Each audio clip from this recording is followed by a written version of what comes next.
estamos em nossa resenha teológica, um programa preparado para você pela Igreja Batista Itacuruçá, sempre repercutindo o domingo anterior. No caso dessa semana, nós temos, além do domingo anterior, que repercutir a sexta, o sábado e também o domingo, porque estivemos sexta, sábado, domingo e segunda no retiro anual da igreja, que foi realizado mais uma vez na cidade de Nova Friburgo. E o tema foi a família, e eu então apresentei outros aspectos da vida familiar. Esse material não está disponível, exceto a última, em que eu tratei desse assunto da saúde mental na família. Nós estamos preparando um vídeo com todas as mensagens que eu preguei sobre saúde mental, e esse videozinho sobre especificamente o que eu falei também estará presente. Fique atento aí para receber. Foi um momento muito generoso lá, sexta-feira, tarde e noite, sábado o dia inteiro, domingo o dia inteiro, e segunda-feira, para a tristeza geral, até as 14 horas, depois do almoço tivemos que sair. Foi muito bom, tivemos um número muito expressivo de pessoas participando, muitas crianças, muitos idosos, jovens, todas as faixas etárias estavam ali representadas, casais, avós com seus netos, foi algo também muito bonito, e eu lhe convido a se preparar para, em 2024, estar conosco também em nosso retiro. Mas domingo aqui foi tudo normal. Foi tudo normal, pastor Samir? Tudo normal. Teve todos os cultos? Todos os cultos, iniciando já o nosso Momentos com Cristo, 7 horas, 9 horas, 11, 5 e 7, o dia inteiro normal aqui na igreja. E começando Momentos com Cristo, qual foi o assunto desse domingo, pastor Alcenir?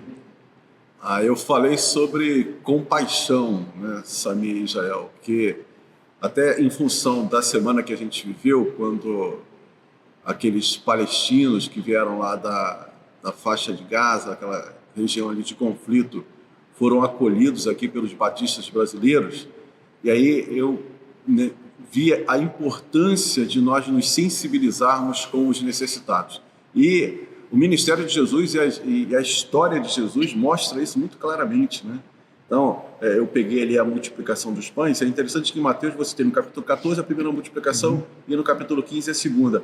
E no capítulo 14 tem Jesus olha para a multidão e se compadece dela, né? Sente compaixão.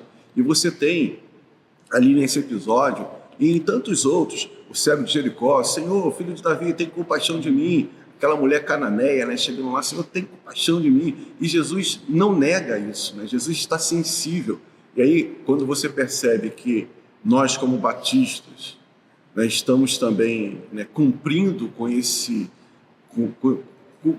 sentimento, né, com essa ação, porque a compaixão, ela é complementada com uma ação, né? Não basta você ter compaixão, tenho pena, e tem algumas versões que trazem, teve pena. Eu acho que, sabe... É pobre, né? Pois é, mas a compaixão, ela vem justamente com uma ação, é o que Jesus faz, né? Jesus tem compaixão daquela multidão, e aí, né, nós precisamos alimentá-la, né? Vamos alimentá-la, e aí toma as providências, e assim como o cego de Jericó, com a mulher, e tantos outros momentos em que fica nítido ali na narrativa bíblica que Jesus se sensibilizou, Jesus teve compaixão. Jesus chora por quê?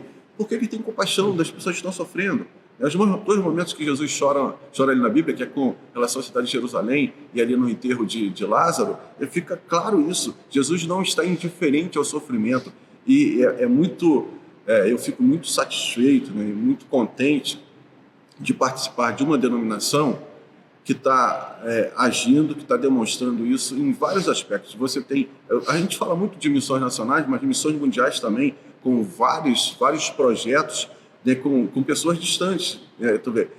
A gente nem conhece, mas a gente pensa nessas pessoas necessitadas, seja na África, seja ali no Oriente Médio. A gente tem ações que demonstram esse compromisso de se compadecer com aqueles que estão sofrendo. Então, basicamente, foi essa minha ênfase. Agora, uma curiosidade minha. Como é que ficou o coração aqui, vendo aquela recepção aos habitantes de Gaza, ali naquele lugar que nós sabemos qual é, mas não divulgamos por razões de segurança? Pois é, já eu até passei aqui o vídeo, né, que foi noticiado aí numa dessas nossas televisões, desses canais aí na nossa televisão, e não tem como, eu até mencionei aqui, né, quando a gente passou, não tem como você ficar insensível àquilo. Você vê aquela jovem, né, que inclusive lá da faixa de Gaza já estava fazendo alguns filmetes, e ela é recebida lá na Vila Minha Pátria, e no testemunho poxa, mas o sotaque dela, né, é tão assim carinhoso, tão assim, porque os afegãos, tu vê que é interessante, né, Jael? Os afegãos, eles estão sendo recebidos ali, eles estão recebendo compaixão, eles estão recebendo graça. Mas agora eles estão passando isso para esse pessoal que chega ali também sofrido. Então eles estavam ali recebendo a turma com parabéns, preparando uma comida específica, né, lá da região para receber esse pessoal. Quer dizer, é aquela história lá de Paulo em Coríntios, né? A gente é abençoado por Deus e aí, sendo abençoado, você acaba abençoando também outros, né? Então é muito emocionante. Não tem como você não ficar ali, né, sensibilizado a essa necessidade. Mais uma vez eu reforço isso aqui. Eu fico muito contente da gente participar de uma denominação que está agindo, né, conforme os ensinamentos de Jesus, demonstrando compaixão aos necessitados. Bem, aí no culto, então, das 7 você pregou e das 9 você participou, né? Isso. Quem pregou foi o nosso pastor das novas gerações, pastor Davi Mateus, que eu não ouvi o sermão, você precisa traduzi-lo para mim, mas ele pregou entre domingo e domingo. O que acontece entre domingo e domingo? Pois é um desafio, né? Só o tema já chama atenção, né? O que acontece entre um domingo e outro? E aí, porque a ênfase é justamente porque às vezes nós achamos que somos crentes somente no domingo, né? Quando a gente vem para a igreja, quando a gente senta ali no banco, mas o cristianismo, ele precisa ser evidenciado, as práticas cristãs, ao longo de toda a semana, segunda, terça, quarta, quinta, sexta e sábado.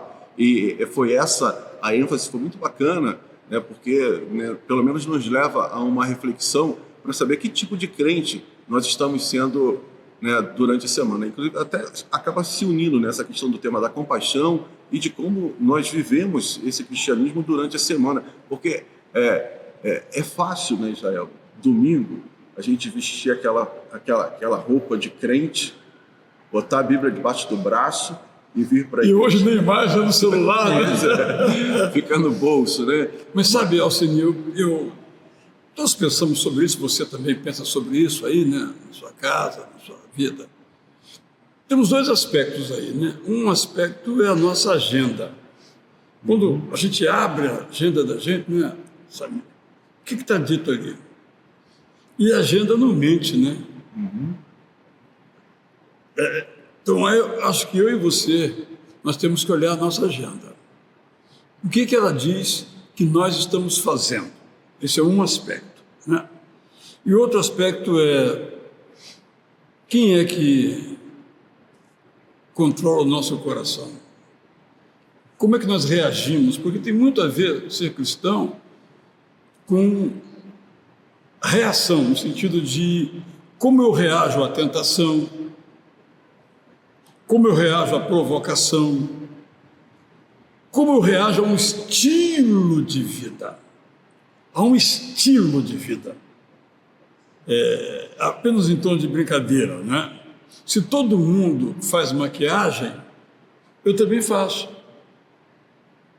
Eu tenho observado que até a maneira de falar, não digo nem o conteúdo, a maneira de falar, a velocidade, nem estou falando de vocabulário, só o timbre, a maneira de falar, também tem uma moda. Eu observei isso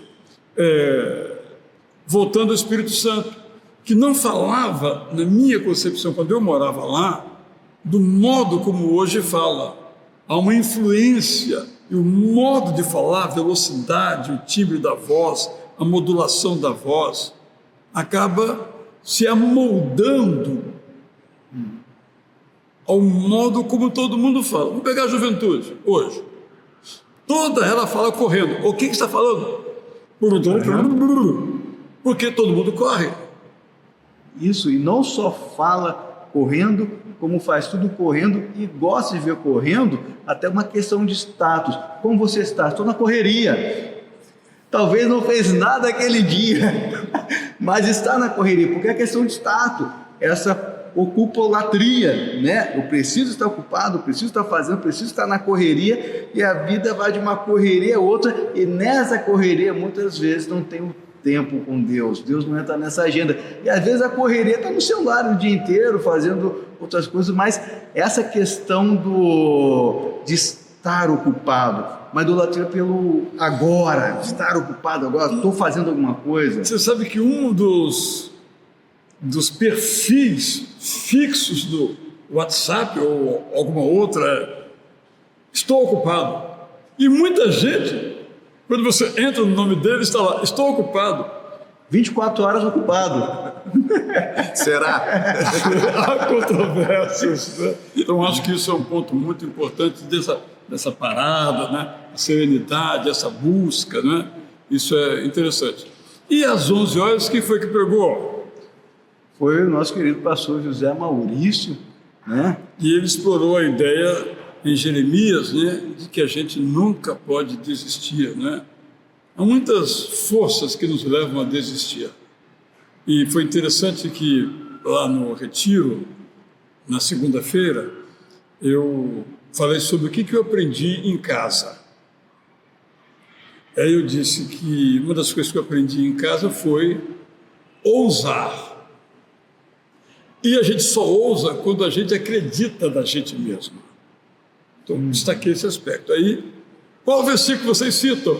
Todo mundo. O mesmo que eu tinha escolhido, só que eu não falei meu versículo. Qual versículo? Josué 1:9. Eu ia dizer: posso todas as coisas daquele que me fortalece. Também, né? Mas foi exatamente... Seja forte e corajoso. Isso, seja forte e corajoso. Não te mandei, quer dizer, tenha confiança em Deus, né? E agora confiança, autoconfiança. Você imagina, eu até fiz essa menção lá. Josué era o auxiliar de bem perto do Moisés. 40 anos, só auxiliar. Vou morrer auxiliar. Eu estava feliz da vida, não queria o lugar do chefe. Agora o chefe diz: você quer ficar no meu lugar? Está maluco, Moisés? E Moisés morre. Quem é?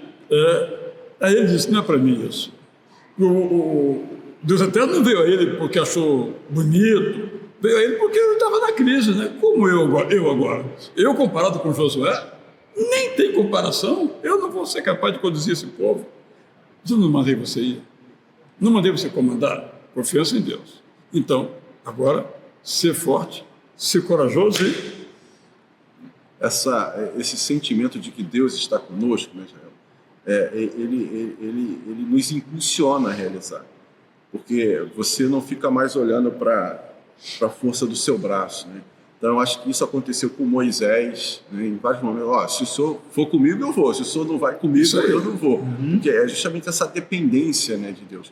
E Josué não é diferente. Josué é impulsionado a realizar a obra que ele realizou, e uma obra muito difícil, que era substituir o grande Moisés, justamente por causa desse encorajamento ali de Deus. Ou seja, você vai porque eu estou com você. E a gente tem isso lá, quando Jesus está subindo, né? Ele diz: eu estarei com vocês até os fins dos tempos. Só que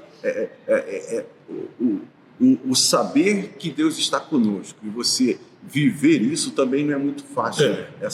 Quando está tudo, vamos dizer assim, para usar a imagem da sua área antiga profissional, céu de brigadeiro. A propósito, o que é essa expressão céu de brigadeiro quer dizer? Dá um resumo aí, porque a gente fica ouvindo, né? Porque você estava até falando na nossa conversa aqui antes, que muitas expressões que a gente usa, mesmo na Bíblia, né? Eu sou a videira, me quer dizer isso, né? Eu entendo, mas não sei explicar, né? Eu também sei, eu sei que é céu de brigadeiro, mas eu não sei explicar isso, que é céu de brigadeiro.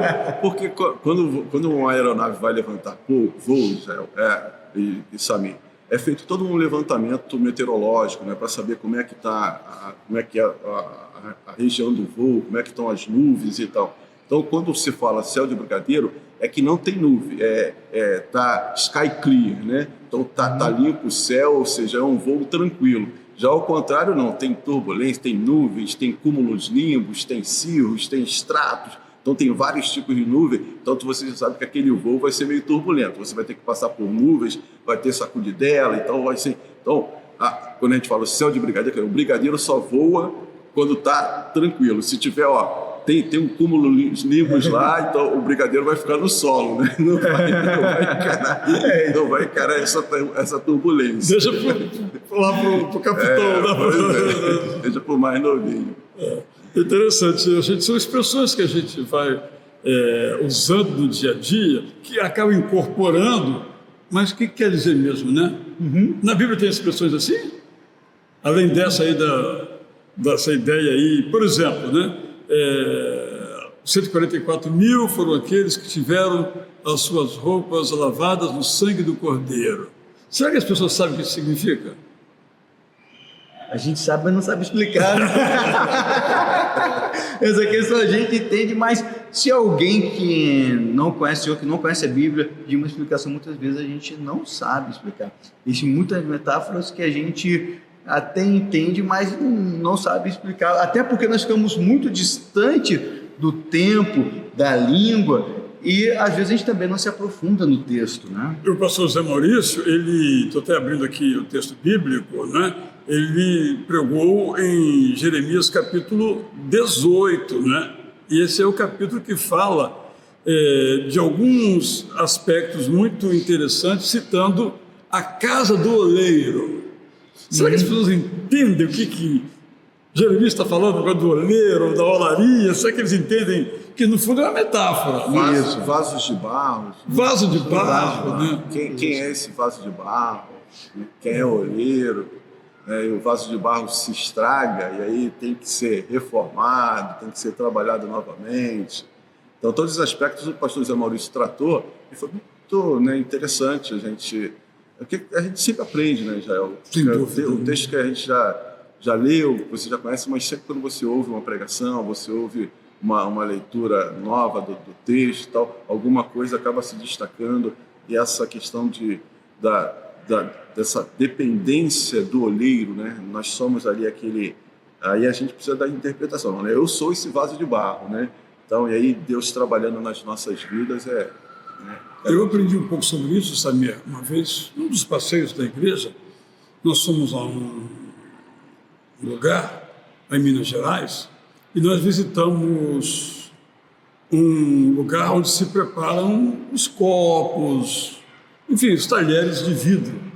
É muito interessante como a matéria-prima, que no caso, vamos dizer, a nossa linguagem é vidro quebrado, para dar caco de vidro, né? Aí vai para o fogo, daí tem um molde, tem um molde, ele pega aquele ex-caco incandescente, coloca ali e sai um quadro, um vidro, uma taça, muito interessante. E outro passeio também, eu fui numa olaria, na verdade. E aí você vê como aquele trabalho é feito. E aí, como está na história de Jeremias, né? Se aquilo cair, o que acontece? Vai de novo para ser fundido e volta. É uma imagem muito rica, não é? E essa questão eu vejo da transformação, que o oleiro ele usa, né, ali aquele barro, e ele volta, ele molda, ele quebra, ele refaz. É interessante que o Senhor não pega uma mente nova e transplanta, ele transforma. Então, quando eu vejo essa questão do oleiro, eu vejo a questão da transformação, como que eu estava ali quebrado, ele junta aquilo que eu já tinha, ele depois faz ali um novo a partir daquilo que eu já tinha. Não desista, porque Deus não joga a gente fora, né? É isso mesmo, Deus não joga a gente fora. Sobrou um pedacinho, junta com o outro. Ele junta e nos transforma e ali nos molda. Né? Agora, Samir, você conduziu o culto das 5, né? Isso mesmo. Foi tranquilo? Para mim foi uma grande alegria, porque eu falei do que eu gosto, né? Do que é que ele gosta? Missões, né? Missões. Eu tô aqui, Israel, sou uma ilha cercada de missões, mas eu também sou uma ilha de missões, não é? Não sou missões O que você desenvolveu na sua ideia da missiologia? Missiologia, o que é isso? Missiologia é o quê? Dentro da área da teologia, o estudo de missões, né? Onde se estuda ali missões, e missões tem muitos conceitos importantes. Missão não é só ir, pregar e pronto? Não tem... É também, mas é mais amplo. E eu abordei foi isso, porque nós passamos aqui 2 meses ouvindo vários missionários, histórias maravilhosas, né? E vários missionários usando vários conceitos, palavras que talvez a gente não entendia, como algo que eu abordei, a questão do chamado, né? Que vem a ser o chamado, a missão, que missão é essa? A missão salvadora, a questão da missio Dei, essa missão que vem de Deus, missão salvadora, e Ele nos chama para fazer parte dessa missão. E tem aí o chamado geral, o chamado específico, né? O chamado, todos os crentes são chamados para ser testemunhas, é um chamado para todos os crentes. Mas você não acha que essa ideia se perdeu um pouco? Todos são chamados, mas tem o missionário, o herói. Quando a gente heroifica o missionário, nós não o colocamos num pedestal elevado que os pobres mortais não conseguiram chegar? Para mim tem 2 coisas, colocar num pedestal e também transferir o meu chamado, que eu trabalhei a questão das... Dou uma ofertinha, ele vai ver o lugar. Eu transfiro o meu chamado, porque eu trabalhei a questão das 3 características do chamado, né? O chamado, ele é pessoal, então o Senhor chama pessoas, chamou Abraão, sai da sua terra, da sua parentela, da casa dos seus pais, vai para a terra que mostrarei. Ele chamou Abraão pelo nome, então o chamado é pessoal, o Senhor chama pessoas, nos chama pelo nome. Ele é irresistível, nós não conseguimos resistir, a gente... Peraí. Estou sentindo um pouco de calvinismo aí nesse negócio chamado irresistível. Não está sentindo, não? Cheirinho aí. E agora, Samir? E agora? Como vai explicar? Da predestinação, está predestinado a ser ali um missionário? Não, ele é irresistível porque quando Deus me chama pelo nome, e eu não quero, eu vou ficar nessa luta. Eu sei que Deus está me chamando, e eu não vou ter paz até eu ir, até eu aceitar receber esse chamado. Eu posso não ir. Daí é uma questão de uma decisão minha, o livre-arbítrio. Mas o Senhor me chamou e eu vou estar com essa luta. O Senhor me chamou, obedeço ou não obedeço? Não obedeço. Eu sei que não estou obedecendo. Como eu vou lidar com isso? Eu vou obedecer. Por isso que nós não conseguimos resistir, por ser tão forte esse chamado. Você sabe, Samir, Alceni, sabe, a gente já ouviu isso, mas as coisas que eu mais ouço, não as coisas que eu mais ouço, mas que eu muito ouço, é o seguinte: eu tinha um chamado e eu não fui. Fica na mente, né? É isso mesmo, e chega depois de anos, final da vida, por isso que eu falo que é irresistível. Eu posso resistir, mas fica lá dentro. Fica lá dentro. Eu não consigo. Então chega no final da vida e ainda tem aquilo. Então vi que eu não obedeci. Por isso que quando Deus nos chama, nós temos que obedecer. O que você sugere aqui ao nosso participante que está nessa categoria aí? Eu tive um chamado, não obedeci, e o que eu faço agora da minha vida? Já estou fora de época, não dá mais tempo, já sou idoso, já tenho uma vida que não tem como voltar atrás. O que você sugere a essa pessoa que teve esse chamado específico e não ouviu? Obedeça. Obedeça que você vai ter paz. E às vezes a gente acha que Deus chamou e logo a gente vai. E foi uma pergunta que me fizeram, porque quando eu recebi meu chamado eu tinha 12 anos de idade.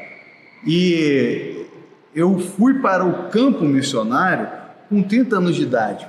Mas nesse tempo eu entendi uma coisa, e um ponto que eu trabalhei bastante, que é a questão da consciência da missão. A consciência é saber que aonde eu estou ali eu sou missionário. E essa ficha só caiu na universidade, porque quando eu entrei na universidade, eu estava me preparando para depois ir para o seminário e para o campo. Foi onde Deus falou comigo: não, o seu campo é aqui na universidade.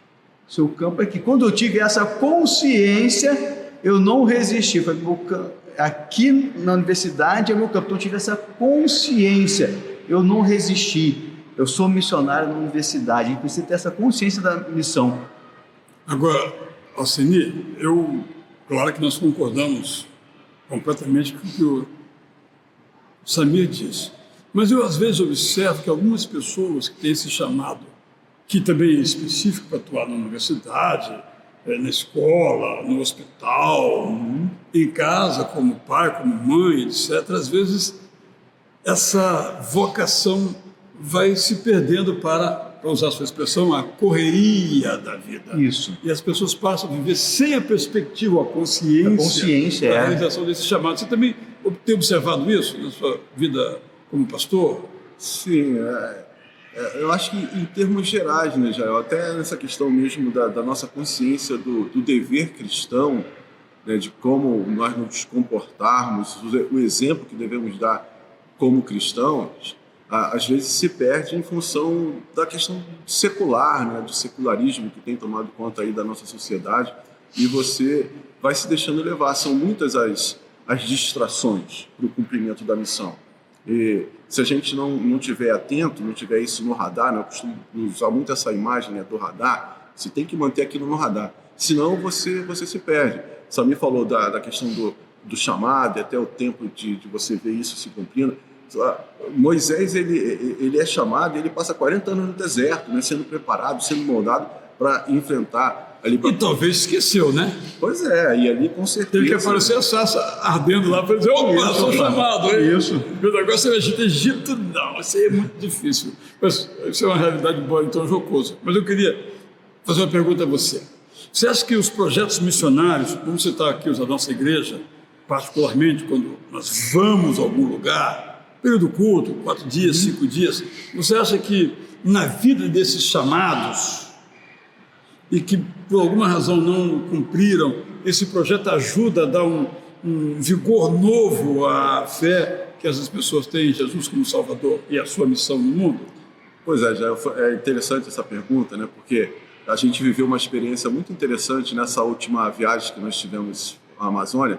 Uma pessoa que frequenta aqui a nossa igreja, membro da nossa igreja, né, e que eu nunca tinha percebido assim, esse ardor, esse viés, né, missionário nela. E lá nesse período que nós tivemos lá na Amazônia, que foi agora no carnaval desse ano, ela desabrochou e veio ali, ela se encontrou. É como se reacendesse, né? Isso. E aí, depois conversando com ela falou: não, eu tive um chamado na minha juventude, aí não fui e tal, e agora está totalmente envolvida ali aqui com a obra missionária que a gente tem desenvolvido. Está envolvida, né? Cumprindo o chamado de Deus. Porque às vezes, né, Samir e Alcemir, a vida toma outras dimensões. Sim. Eu tive um chamado lá na minha juventude, aí eu me casei, tenho 3 filhos, eu tenho que sustentá-los. Como é que agora eu vou cumprir esse chamado, digamos assim? Eu acho muito bacana. Há muitos anos, a Convenção Batista do Paraná fez uma campanha nacional muito interessante. Você está aposentado? Venha para o Paraná para nos ajudar a fundar novas igrejas. E alguns ouviram, foram para o lugar, não tinha nenhum trabalho evangélico, já estava aposentado, já tinha o seu sustento, não precisava de dinheiro de mais ninguém e vivia com aquilo que tinha. E ele foi lá e os resultados, pelo que eu ouvi lá do pastor Isaías Quirino, lá, que é o executivo da Convenção Batista Paranaense, foram bons. E eu penso, sabe, agora olhando aqui para a nossa igreja, para você aposentado, tem muita gente que aposentadoria significa cuidar de neto, que também é uma missão importante. É uma missão importante também. Mas eu acho que é a mais para os aposentados. Você não acha, não, Senir? Não, com certeza. E aqui, né, a gente tem o trabalho aqui dos Pedras Vivas, Israel, que a gente percebe esse ardor sendo renovado, né? Essa chama sendo acesa. A gente tem procurado motivar aqui a nossa terceira idade, porque é uma faixa etária, né, que, se a gente parar para pensar, é um campo, né, pronto para a colheita. Porque as pessoas já terminaram ali o trabalho. Acabaram com a correria ou não, né? Pois é. E aí estão ali buscando alguma coisa, então você pode convidar o seu vizinho. E a gente tem procurado desenvolver atividades aqui na nossa igreja justamente para facilitar, né, esse cumprimento da missão, que é o de pregar o evangelho. Então, a terceira idade aqui de Itacuruçá tem esse propósito no radar, né, de estar inclusive agora no acampamento, isso ter sido feito, nem foi ideia minha, o que é ótimo, né? Alegro quando há ideias maravilhosas que não são minhas, eu fico muito contente. E eles têm desenvolvido nos acampamentos algo que você também faz, nos passeios da terceira idade, que é ter uma tarde passeio / evangelização. Vamos para as lojas de Friburgo, né? Tem o que em Friburgo para você comprar? Friburgo é a chamada capital da moda íntima, né? Então, ali, principalmente aquela região da chegada de Friburgo, que tem ali de moda íntima e pijamas e tal, e que é um polo industrial para o mundo inteiro. Inclusive eu trouxe, não moda íntima, moda externa, eu trouxe um chinelinho assim, uma pantufa. Uma pantufa agradável. Apaixonado por uma pantufa. Mas, então eles levaram livros, Bom Dia Amigo, levaram o Evangelho de João, e foi uma excelente receptividade. E também no Passa Quatro agora, quando a terceira idade foi lá também, né? Sempre tem esse viés, para usar a sua palavra aí. Pois é, a gente fez, né, Jair, e agora já em 2024 a gente já conseguiu uma parceria com o pastor lá da igreja de Passa Quatro. A gente já combinou e a gente vai ter uma tarde em que a gente vai se encontrar lá com o pessoal da igreja de Passa Quatro para fazer ali um mutirão evangelístico, né? Sair ali pelas ruas, pelas lojas, né? Distribuindo Bom Dia Amigo. E se alguém quiser ir, já tem data esse passeio? Sim, já tá. A gente vai em março. Março de 2024 ainda tem vaga. Se você quer participar, escreva para o pastor Alcenir e você pode ir conosco lá a Passa Quatro em março. Então, essa é unir o útil ao agradável. Isso. E aproveitando essa deixa da questão do evangelismo, que é a terceira característica do chamado, que o chamado é intransferível. Intransferível, que muitas vezes nós queremos transferir o chamado para o missionário. Não, ele é missionário, ele vai... Mas eu sou dizimista, eu dou oferta para missões, boa oferta, já não está suficiente? Não, por quê? Porque Deus deu para você o privilégio de ser testemunha, o privilégio de ser sal, de ser luz. Todo discípulo é chamado para testemunhar, é uma alegria, é um privilégio. A gente vai querer mais. É uma alegria orar, é uma alegria dizimar, é uma alegria sustentar, mas é um privilégio ir e ser testemunha. Então, quando, como em Friburgo, muitos irmãos ali naquele momento ali de passeio e compras, levaram também ali o Evangelho de João para evangelizar, estavam então não transferindo para os missionários, para até a igreja local lá de Friburgo, mas evangelizando pessoas, muitas pessoas que trabalham ali nas confecções, ali nas lojas, que precisam do Senhor. Então, o chamado de todo crente, e não tem como a gente transferir. Deus nos chama, não tem como passar para o outro irmão, para o missionário. Me fez lembrar de Moisés, até falei um pouco de Moisés, como o pastor Ceni tocou na questão de Moisés. No início ele quis transferir, né? Ele falou: Senhor, eu sou pesado de boca, essa missão é muito grande para mim, eu não sei falar. Não, eu chamei você vai. Esse problema de falar eu resolvo, vou levar o seu irmão, eu resolvo, mas o chamado é você. É irresistível, ele é pessoal, porque Deus chamou Moisés e não teve como ele passar para outra pessoa. Ele cumpriu a missão. Deus pode colocar pessoas para nos ajudar, pessoas para estar conosco, mas quando Ele nos dá a missão, aquela missão é nossa. Bom, intransferível também é o sofrimento, correto, pastor Alcenir? É verdade, pastor. Bom seria que a gente pudesse transferir. Pode sofrer no meu lugar, não? Também não dá. Eu tratei sobre esse tema, né, no culto das 19, até em função de algumas situações que eu tenho, né, acompanhado aqui na nossa igreja, pessoas que estão tratando de um câncer e aí já passaram toda aquela etapa de químio, de rádio, e aí vão fazer um exame e o câncer voltou. Pessoas que passam por uma cirurgia e já estão em casa, aí tem algum problema intercorrente, tem que voltar para o hospital, se submeter novamente a cirurgias e vários outros problemas, né, que não tem como a gente... E aí eu estava lendo um autor que cita, né, uma frase que diz assim: se você deseja viver sem dor e sofrimento, você no fundo está desejando a morte. Querendo dizer que a vida é isso, né? A vida a gente vai estar se deparando com dores, e aí como é que a gente compreende isso? Aí eu peguei ali, Samir e Israel, o livro de Jó, né, que é esse, né, exemplo maior aí da questão da dor, e procurei tirar ali algumas lições, porque a gente às vezes lê o livro de Jó e Jó passa os 42 capítulos tentando saber o porquê que ele está sofrendo, e ele termina sem saber o que está. Mas hoje a gente lê e a gente sabe por que Jó sofreu. Jó sofreu, né, porque Satanás lançou uma dúvida com relação ao relacionamento dele com Deus. Satanás chegou para Deus e falou assim: ó, Jó está te servindo, Jó é crente, Jó vai aos domingos na igreja, Jó está cantando lá no coral, tá tudo, porque você abençoa ele com todas as bênçãos. Ele é bem sucedido financeiramente, na família. Então, por que esse cara não vai te adorar? Agora, toca nisso. E aí, a gente tem essa... Abrindo um parênteses aí, eu acredito que também essa é a nossa realidade.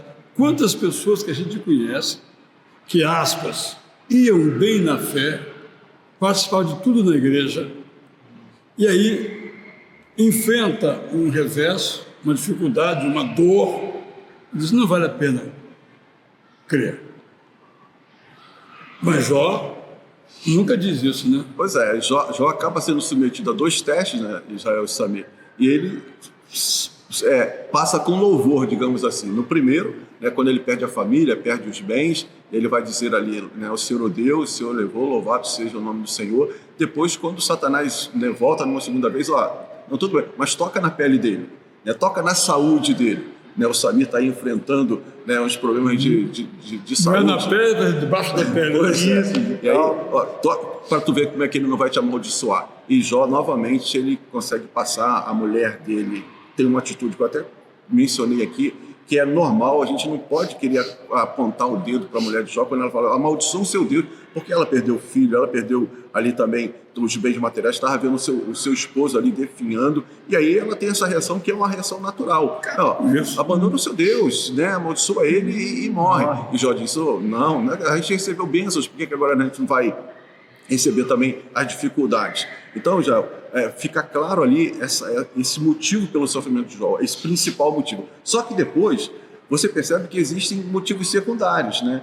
Outros porquês desse sofrimento de Jó. E um deles começa lá, que eu destaquei, tem outros, né? Mas no capítulo 38 a gente tem a fala de Deus. Depois de um período grande de silêncio, Deus vem falar com Jó, que era uma expectativa dele: eu quero ouvir Deus, eu quero estar na frente de Deus. Todos nós, né? Pois é. E aí Deus vem com vários questionamentos para Jó. Ao invés de responder os porquês de Jó, Deus vem: ô Jó, onde você estava quando eu criei o universo? Onde você está? Então, Jó vai vendo, Israel, ali, e eu vejo isso muito claro, né, que Deus é grande. E Deus vai mostrando para Jó: Jó, eu sou incomparável, né? Eu sou grande. Então Jó vai perceber isso. E aí chega no capítulo 42, a gente tem aqueles versos ali que é o ápice, né, do livro, quando Jó: eu sei agora que nenhum dos teus planos podem ser frustrados, né? Tudo acontece segundo o teu querer. E lá no versículo 5, esse versículo que é um dos mais famosos: eu te conhecia de ouvir falar e agora, né, os meus olhos te veem. E aí eu queria fazer uma pergunta para você, que é o nosso teólogo mor, né? Jael, que é uma coisa que sempre me chamou a atenção, né? Como que esse camarada, que no capítulo 1, não é você que elogia Jó, não sou eu, Deus. É Deus elogiando Jó. Olha o meu servo Jó. Ele é o meu servo fiel, veja. Ele ora até pelos filhos, pelo pecado que os filhos poderão cometer, vê a intimidade que ele tem comigo. Aí esse camarada no capítulo 42 diz que só conhecia Deus de ouvir falar. Como é que a gente compreende isso, né? Esse Jó ali do capítulo... O cara pregou no texto, agora que eu explico, olha, mas com um amigo desse, para que inimigo? Mas eu acho que esse livro de Jó é extraordinário. Eu estou agora, nesse momento, fazendo a paráfrase. E os amigos de Jó usam o pensamento popular. Hoje, se você levar para uma mesa, uma roda, o tema do sofrimento, o que eles disserem serão as palavras que já disseram os amigos de Jó. Acho que esse é um ponto valioso. Acho também, diretamente à sua pergunta, que quanto mais nós nos tornamos próximos de Deus, mais longe nós estamos. No sentido não negativo, mas positivo, de que a nossa jornada nos leva a uma jornada ainda mais de profundidade. É aquela ideia do quanto mais eu sei que nada sei. Exatamente, porque quando, eu gosto de citar muito esse exemplo pessoal, eu morava em Cianorte, no Paraná, numa casa de madeira, quando eu era adolescente. E como uma casa de madeira tem greta, né? Não sei se todo mundo sabe o que é greta, tem aquela Fresta. fresta, né? Tinha uma fresta, melhor do que greta, aquela fresta. Quando o sol batia e entrava fresta dentro, o que eu observava? As impurezas. Olhava assim para aquele feixe de luz que formava, e via a poeirinha. Se eu fechasse a fresta, não tinha poeira, mas a poeira existia. Então a santidade, fulano de tal, ele realmente é um santo, no sentido bom da palavra. E o santo sabe, eu não sou santo, porque eu vejo a impureza. O meu contato com a presença de Deus mostra a minha impureza. Além disso, eu penso que Jó também era alguém que estava muito seguro, talvez da sua religião, mas não seguro totalmente da sua fé, da sua confiança. E a religião não foi suficiente, porque os outros amigos, entre aspas, de Jó, também se baseavam na religião, no sistema religioso, no conjunto de credos, mas isso não acabava se transformando em uma fé que poderia ser. Eu acho que todos nós temos uma fé, mas a nossa fé pode ser mais do que ela é. É uma jornada. Você, às sextas-feiras, discute esse assunto, né? A jornada de fé, a caminhada de fé, que não tem fim. A gente gosta de usar uma metáfora também, né? Nós nos parecemos com Jesus. Na verdade, nós estamos nos parecendo com Jesus. E quanto mais nos aproximamos dele, né? Tem uma coisa muito interessante, eu tenho algumas dificuldades até às vezes, que é essa identificação digital. Você, para entrar no sistema, você tem que mostrar o seu rosto. Aproxime mais a câmera. Agora, está com pouca luz, se afasta, agora chega mais. Não mexe com os olhos. Então você vai observando que você, para parecer o que você é, você tem que fazer um monte de ajuste. Abaixa a cabeça, levanta a cabeça. Agora, olha firme aqui. Não pode sorrir. Tem até isso. Não sei se vocês passaram por essa experiência. Então, mal comparando, nesse parecer nosso com Jesus, nós temos que... Agora levanta a cabeça, agora se apruma, agora fica reto.